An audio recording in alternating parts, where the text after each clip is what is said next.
A Matriz Divina, de Greg Braden, áudio 9, Experimento 2. As pesquisas têm mostrado sem sombra de dúvida que as emoções humanas exercem influência direta sobre o modo como as células funcionam no nosso corpo. Durante a década de 1990, cientistas trabalhando para o Exército dos Estados Unidos investigaram se nossas sensações continuavam tendo o poder de afetar células vivas, especificamente o DNA, nos casos de essas células não fazerem mais parte do corpo. Em outras palavras, as emoções ainda exercem efeito positivo ou negativo sobre amostras de tecidos retirados do corpo? A sabedoria convencional tenderia a presumir que não. Por que deveríamos ter essa expectativa? Lembremos-nos mais uma vez do experimento de Michelson Morley, em 1887, cujos resultados acreditávamos que iriam demonstrar a inexistência de algo lá fora, entre aspas, capaz de conectar qualquer coisa do mundo com qualquer outra coisa. Seguindo uma linha tradicional de pensamento, uma vez que tecidos, peles, órgãos ou ossos são removidos de uma pessoa, qualquer conexão com o corpo com essas partes não deveria mais existir. Entretanto, a experiência nos demonstrou que algo muito diferente na verdade acontecia. Em um estudo de 1993, conforme publicado no jornal Advances, o Exército executou experimentos para determinar precisamente se a conexão de emoção com o DNA continua depois de uma separação e, caso continue, até que distância. Os pesquisadores começaram por reunir o DNA, um esfregaço de tecido do interior da boca de um voluntário. A amostra foi isolada e levada para outra sala no mesmo edifício. E então eles começaram a investigar o fenômeno que a ciência moderna afirmava que não deveria existir. Em uma câmara especialmente projetada, o DNA foi medido eletricamente para verificar se ele respondia às emoções da pessoa de onde ele tinha sido retirado, o doador, confinado em uma sala distante dali, a várias dezenas de metros. Nessa sala, estavam sendo mostradas ao doador diversas imagens de vídeo. A exibição dos vídeos tinha sido montada tensionando despertar emoções no espectador e incluía filmagens de cenas de guerra, imagens eróticas e comédias. O que se desejava era que o doador experimentasse um espectro de emoções reais durante um breve período. Enquanto isso lhe acontecia, a resposta de seu DNA era medida em outra sala. Observou-se que, quando o doador passava por altos e baixos emocionais, suas células e seu DNA mostravam uma poderosa resposta elétrica no mesmo instante.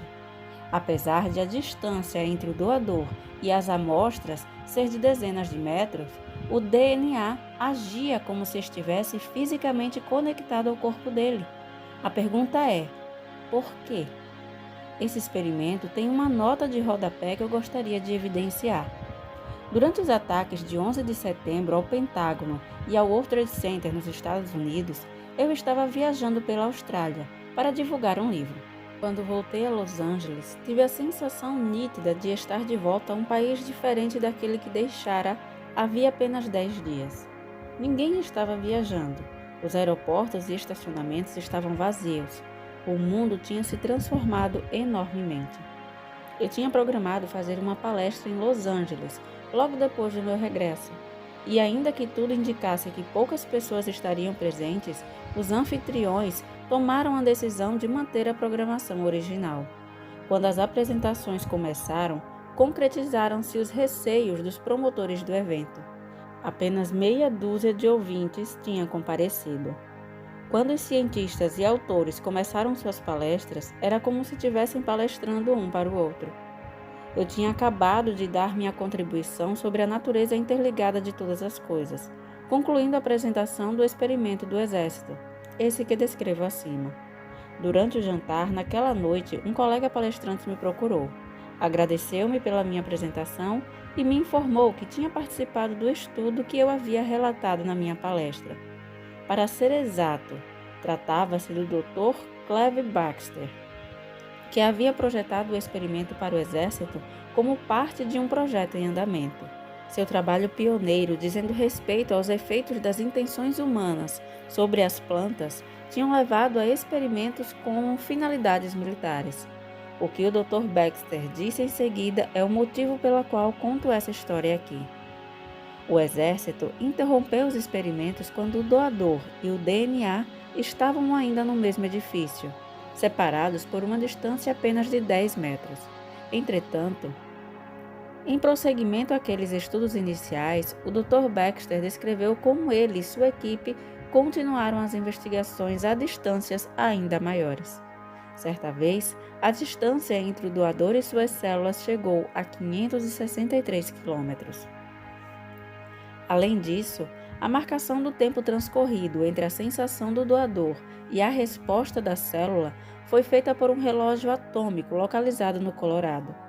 Cada vez que o experimento foi executado, nem um segundo se passou entre a emoção e a resposta da célula. O efeito foi simultâneo e a marcação do tempo transcorrido foi igual a zero. Independentemente das células estarem no mesmo quarto ou separadas por centenas de quilômetros, os resultados foram os mesmos. O DNA do doador reagia como se ainda estivesse conectado de alguma forma ao corpo do doador, todas as vezes em que o doador experimentava uma emoção. Por mais fantasmagórico que isso possa parecer a princípio, consideremos que, se existe um campo quântico unindo toda a matéria, tudo deve estar e continuar interligado. Ou, como expõe de modo tão eloquente o Dr. Jeffrey Thompson, colega de Cleve Baxter, não há um lugar específico onde realmente um corpo comece ou onde ele termine. Resumo do experimento 2. As implicações desse experimento são vastas e até certo ponto estonteantes. Se não podemos separar as pessoas de partes do seu corpo, isso significa que quando um órgão vivo é eficientemente transplantado para outro ser humano, ambos os indivíduos permanecem conectados um ao outro de alguma maneira? Em um dia qualquer de nossa vida, entramos em contato com dezenas, algumas vezes com centenas de pessoas, e muitas vezes esse contato é físico. Cada vez que tocamos uma pessoa, ainda que mediante um simples aperto de mão, vestígios do seu DNA permanecem conosco sob a forma de células da pele que ela deixa em seu corpo. Ao mesmo tempo, algumas de nossas células também passam para outra pessoa. Será que isso significa que continuamos ligados às pessoas que tocamos desde que o DNA das células compartilhadas esteja vivo? E se assim for, até que ponto essa conexão permanece e qual a profundidade dessa ligação? A resposta a essas perguntas é: sim, aparentemente essa ligação existe. Entretanto, a qualidade dessa conexão parece ser determinada pela intensidade da consciência que nós temos de sua existência. Todas essas possibilidades ilustram a magnitude do que essa experiência está nos mostrando. Ao mesmo tempo, também lança a fundação para alguma coisa mais profunda. Se o doador ou doadora experimenta emoções corporais e se o DNA responde a essas emoções, algo deve estar viajando de um para o outro, de maneira a possibilitar que a emoção saia de um lugar e chegue ao outro, não é mesmo? Talvez sim ou talvez não. Esse experimento pode estar nos mostrando algo mais. Uma poderosa ideia, tão simples que poderia passar despercebida facilmente. Talvez as emoções do doador não precisem de maneira nenhuma viajar. Talvez a energia não precise viajar do doador para uma localização distante para exercer seu efeito. As emoções da pessoa já estavam no DNA e em vários outros lugares, por sinal, no instante em que foram criadas. Essa menção é feita aqui tendo em vista plantar a semente de surpreendente possibilidade, a ser examinada com merecida atenção no capítulo 3.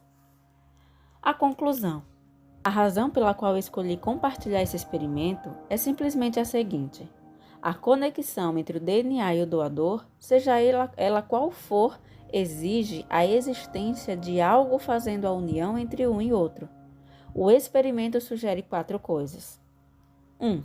Existe uma forma de energia entre os tecidos vivos que não era reconhecida no passado. 2. As células e o DNA se comunicam por meio desse campo de energia. 3. A emoção humana exerce influência direta sobre o DNA vivo. 4. A separação pela distância aparentemente não é importante para os efeitos observados.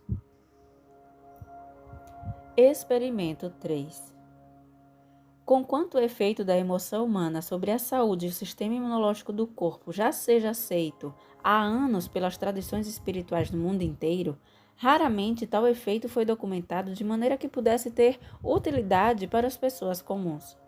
Em 1991, foi formada uma organização chamada Institute of Hermeth, cujo propósito era explorar o poder dos sentimentos humanos sobre o corpo, bem como o papel que essas emoções poderiam desempenhar no mundo. Especificamente, o Hermeth escolheu lançar o foco de sua pesquisa sobre o corpo em algum lugar que parecia ser a origem das emoções e sentimentos, o coração humano. O trabalho pioneiro dos seus pesquisadores foi amplamente publicado por jornais de prestígio e citado em artigos científicos. Uma das descobertas mais significativas relatadas pelo Hermeth foi sua documentação sobre o campo de energia de forma ovalada que circunda o coração e se estende para além do corpo. Esse campo de energia eletromagnética existe em uma configuração chamada torus, com um diâmetro entre 1,5 e 2,4 metros.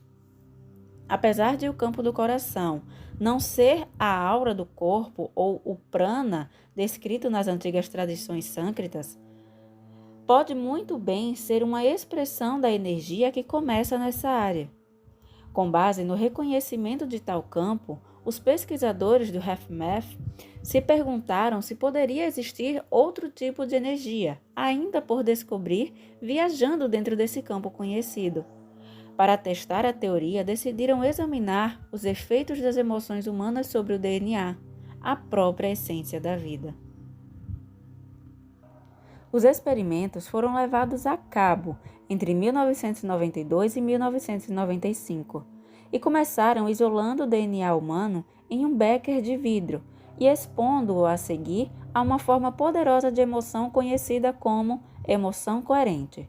De acordo com os pesquisadores principais Glenn Hay e Holly McCarthy, o estado psicológico pode ser criado intencionalmente mediante o uso de técnicas de autogerenciamento mental e emocional, especialmente projetadas, que implicam na quietude intencional da mente, na mudança da consciência para a área do coração e na focalização de emoções positivas.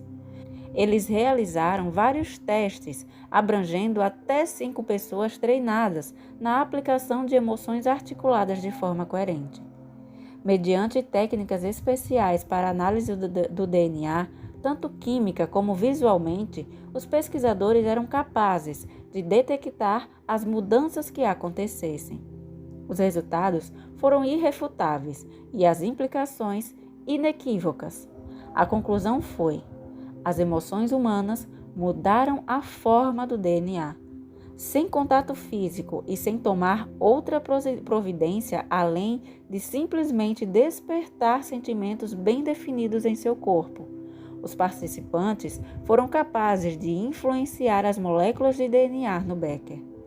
No primeiro experimento, que incluiu apenas uma pessoa, os efeitos foram produzidos pela combinação de intenção direcionada, amor incondicional e linguagem figurativa específica da molécula de DNA. Nas palavras de um dos pesquisadores, abre aspas, esses experimentos revelaram que intenções diferentes produziam efeitos diferentes nas moléculas de DNA e fizeram com que elas se enrolassem ou se desenrolassem. Fecha aspas. Claramente, as implicações estão além de qualquer coisa que tenha sido levada em conta na teoria científica tradicional até o momento. Fomos condicionados a acreditar que o estado do DNA em nosso corpo é imutável. O pensamento contemporâneo acredita que esse estado é uma quantidade fixa.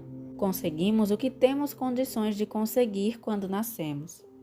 E, exceção feita ao consumo de drogas, produtos químicos e campos elétricos, nosso DNA não mudará em resposta a qualquer outra coisa que façamos no transcurso da vida. Mas o experimento nos mostrou que nada poderia estar mais distante da verdade. A tecnologia interior para mudar o mundo. O que os experimentos descritos estão nos dizendo sobre nossa relação com o mundo? O denominador comum dos três é que eles implicam no uso do DNA humano. Não existe absolutamente nada no conhecimento tradicional nos levando a acreditar que o material da vida do nosso corpo seja capaz de produzir um efeito no mundo exterior. Nem há nada sugerindo que a emoção humana possa de alguma maneira afetar o DNA enquanto se encontra dentro do corpo do seu dono, muito menos quando está a centenas de quilômetros de distância. Ainda assim, tal efeito foi precisamente o que ficou demonstrado pelos experimentos feitos. É interessante quando pensamos em cada experimento separadamente, sem considerar a execução dos outros. Cada um nos mostra alguma coisa que aparenta ser uma anomalia além dos limites do pensamento convencional. E alguns resultados podem ser ainda mais surpreendentes. Sem um contexto mais amplo, podemos ser tentados a colocar os experimentos na categoria das, abre aspas, coisas para dar mais uma olhada um outro dia, daqui a muito, muito tempo, fecha aspas. Mas quando consideramos os três experimentos ao mesmo tempo, nada menos do que um abalador paradigma vem à tona. Eles começam a nos contar uma história. Quando olhamos para cada experimento como parte de um quebra-cabeça maior, a história do experimento nos impacta com uma súbita compreensão visual de um desenho de Escher. Olhemos, portanto, um pouco mais profundamente. No primeiro experimento, Poppone nos mostrou que o DNA humano exercia um efeito direto sobre a vibração da luz. No segundo, o experimento militar, vimos que não importava se estávamos ou não na mesma sala que nosso DNA, ou separados por uma distância de centenas de quilômetros. Ainda assim, estávamos conectados às suas células. O efeito era o mesmo. No terceiro experimento, os pesquisadores do HeRMath mostraram que a emoção humana tem efeito direto no DNA e que esse último impacta diretamente a matéria que constitui o mundo. Esse é o começo de uma tecnologia interior, que faz mais do que simplesmente nos dizer que podemos exercer um efeito sobre o nosso corpo. Essa tecnologia nos mostra que esse efeito existe e que ele funciona. Todos esses experimentos sugerem duas conclusões semelhantes, que são um ponto crucial deste livro. 1. Existe algo lá fora, a matriz de uma energia que conecta qualquer coisa com todo o restante do universo. Esse campo conectivo explica os resultados inesperados dos experimentos. E 2. O DNA do nosso corpo nos franqueia o acesso à energia que conecta todo o universo e a emoção é a chave para podermos usufruir desse campo. Além disso, os experimentos nos mostram que nossa conexão a tal campo é a essência da nossa existência. Se compreendermos como ele funciona e como nos ligamos a ele, teremos em mãos tudo o que precisamos para aplicar o que sabemos sobre esse campo em nossa vida. Convidamos o leitor a meditar sobre o significado desses resultados e conclusões em sua vida. Quais problemas não podem ser resolvidos? Qual doença não pode ser curada? E qual condição não pode ser melhorada? Se formos capazes de usufruir dessa força e de alterar o modelo quântico de onde todas as coisas são provenientes. Esse modelo é o campo de energia não reconhecido no passado e que Max Planck denominou como sendo, abre aspas, a mente consciente e inteligente, fecha aspas.